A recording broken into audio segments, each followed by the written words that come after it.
13 years old when I entered high school. You know, I'm much younger than all of you, but nevertheless, 40 years have gone by. And one waits for those opportunities in our journeys in life to look at not only what our own lives have been, the journeys that we have traveled, but to begin to, some might call it the nesting process for the future. But I am very much conscious of the issue of time. And that is why today has been such an important day.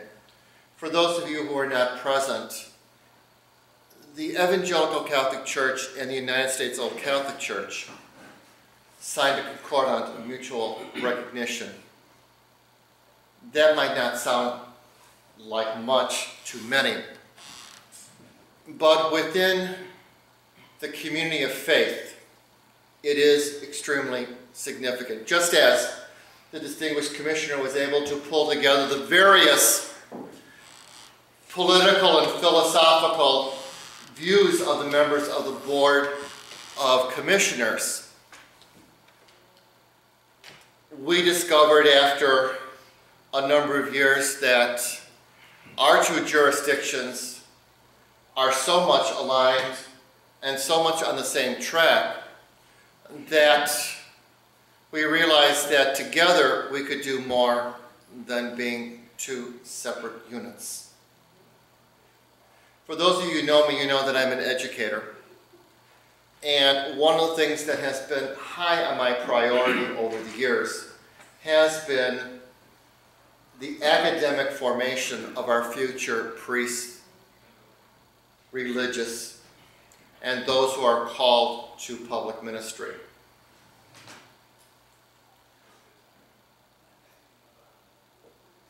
We today have made a commitment to ensuring and guaranteeing that future for our future priest.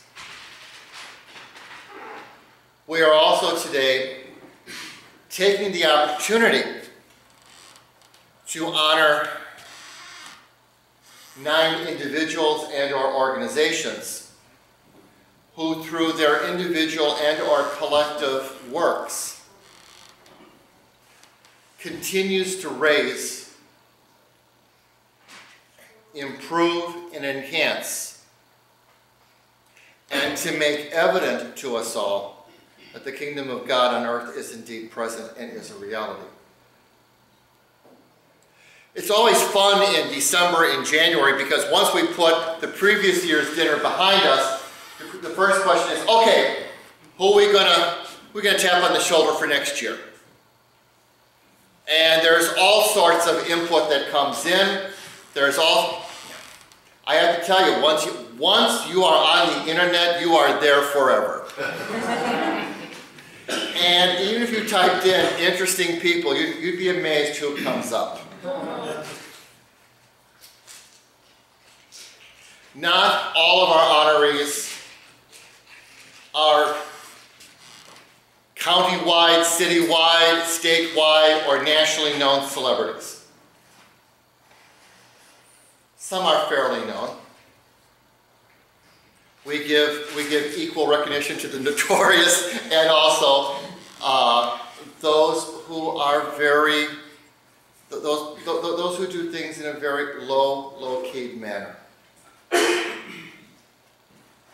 But whether or not you are mentioned in Michael Sneed's column or not, the fact is that the work that all of our honorees, past and those who we celebrate tonight, have indeed carved out a unique niche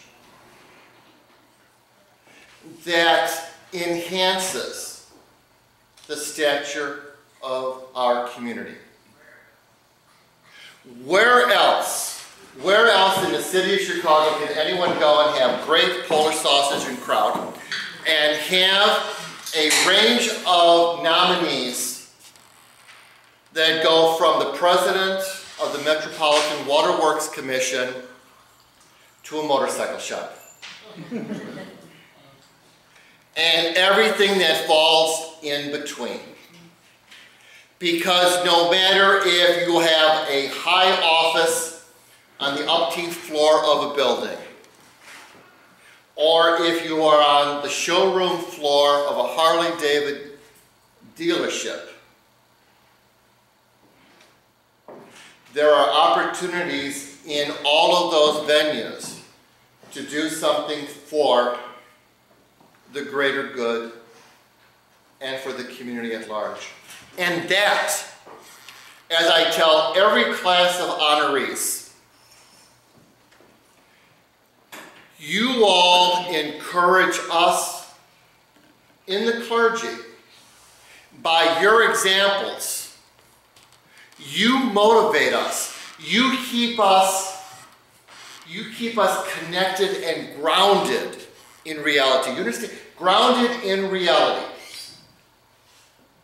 Because it would be very, very easy for us to get lost and all wrapped up in wearing something like this, being in our rectories, and being detached. I promise you, this only comes out once or twice a year. But when we in the clergy, and we have young priests with us today, we need to show them by example that the priesthood also involves the rolling up of our sleeves and getting our hands in the muck and mire of everyday life, and to remind us that the people of God are not just those who sit in our congregations. That the kingdom of God is much wider, it is broader, and most importantly, far more diverse. That's why it's so exciting for us to have each year such a diverse and eclectic group of people who in their own ways have done so much. I can't think of a better way to celebrate a birthday and to keep my mind off the numeric aspects that are involved in it. I look in the mirror, I feel 30, and I'm trying to reconcile the image that comes back to me with the mindset that I have. I'd like to begin the presentations this evening, and I'd like to do it with your permission from the perspective as an educator. I have always believed that the future, well, the history of our national family, all the progress has been the result of education. I am the grandson of immigrants. I was very fortunate that I was born at a time in which I learned from my maternal grandmother the importance of what she experienced as a young girl in Croatia, and the importance and how much she was somewhat, her regret was that she really wasn't able to read and write. She's pretty good with money though. She was good with money, but reading and writing was something that was very, very difficult for her. So on those days in which I don't feel good, I don't want to go to school, she would come in with a bag. No, I'm just kidding. And she would say in Croatian, "Ideš školu," which means you go to school. And as the grandson, nephew, and son of steelworkers,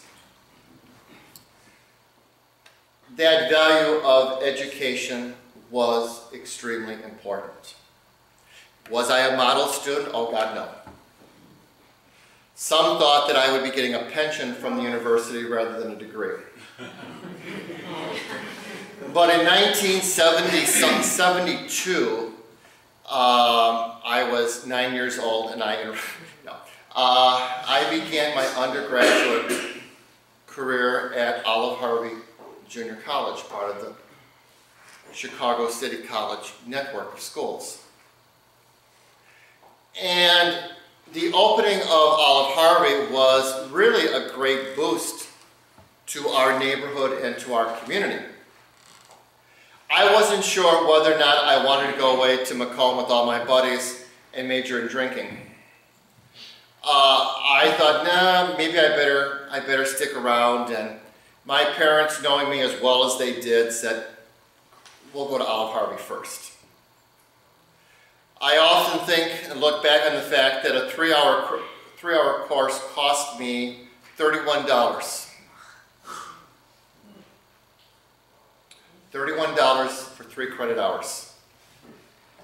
I tell that to my students today, and they truly, and I said, Bishop, are you drinking? No, it's $33. But it wasn't the cost that was so much the issue for my parents. Was that my parents wanted me to begin with a solid and grounded education. They knew me better than I, and I don't believe that I was really ready to go away to a 4-year, too far away from home campus in which all of us who have gone away to school know what temptations and how easy it is to sleep through a class. Because my mother was the timekeeper in the house, and she made sure that I was out the door and in the car and on my way to the campus for my classes. City colleges or junior colleges, whatever you want to call them, have never been given, in my opinion, the respect in which they deserve. Chicago City colleges are currently under the leadership of Chancellor Cheryl Hyman, who began or did part of her studies, please make sure I'm on the right track, that she began at Olive Harvey. And Olive Harvey was a good starting point. It gave the impression of familiarity. The campus was very modest. In fact,